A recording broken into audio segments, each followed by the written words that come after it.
There was Mr. McNamara, I believe, was next. Yeah. You're muted.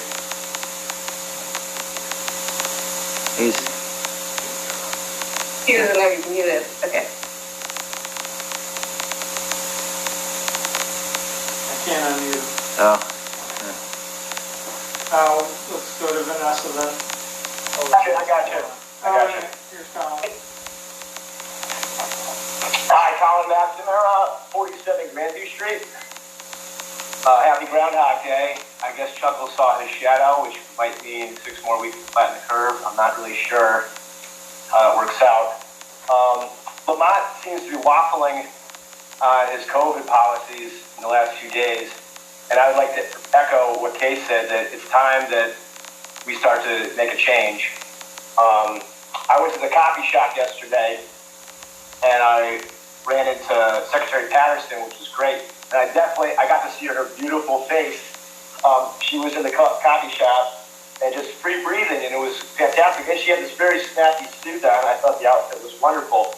And if adults can make that decision to go out in public without a mask, I think parents should be able to make the decision to let their children go to school without the mask, especially considering the numbers that were just released, I believe today, saying there's only 6 cases in the entire Manchester school system. I don't believe there's been any juvenile deaths. There's only been a handful in the state. And children are really more at risk from the flu than they are of coronavirus. So for kids to get out of the masks, I think is number 1 priority. And if you guys could move in that direction, that would be fantastic for all parties involved. Make it optional for students and staff. I think it would be in everyone's best interests for their mental health and their emotional health. And they're just learning. It's a lot easier as a child to learn how to speak, sounding out words, being able to see people's faces and their mouths move. I know with my children, sounding out words when they're young, they need to see your lips, and they can't do that when they're young. The other thing I was going to say is that this January family survey went out, and I looked through it, and I noticed there's a buzzword of equity, and it's definitely a popular word, and I just don't understand what happened to equality and why that word kind of got pushed to the side. Because equality is everyone's treated the same, but equity, people are treated differently based on where they're falling in the spectrum.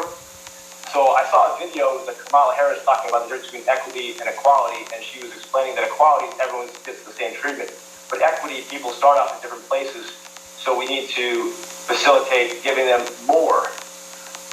But that kind of eliminates the idea of a meritocracy where you have to work for what you have, and I don't think it's a realistic way to look at the world if you're focusing on children giving more to others and less to others. Some children need more attention, and that's fine, but in the actual treatment of how they're treated at school is what we should be thinking about. The last thing I like to say is I don't want to be outboxed by Vernon. I saw this on their Facebook page, and if we want to be inclusive, it's wintertime, we should take a page out of the Vernon book and think about having a snow persons contest. We don't want to have any more snowman or women. We want them to be gender neutral. Great. So thank you, Mr. McNamara. Team up with the public school system for a snow person contest. That might be great. All right. Hey, thanks for listening. Have a good night. Appreciate your time. Thank you very much for your comments. And then we have Vanessa. I don't know your last name.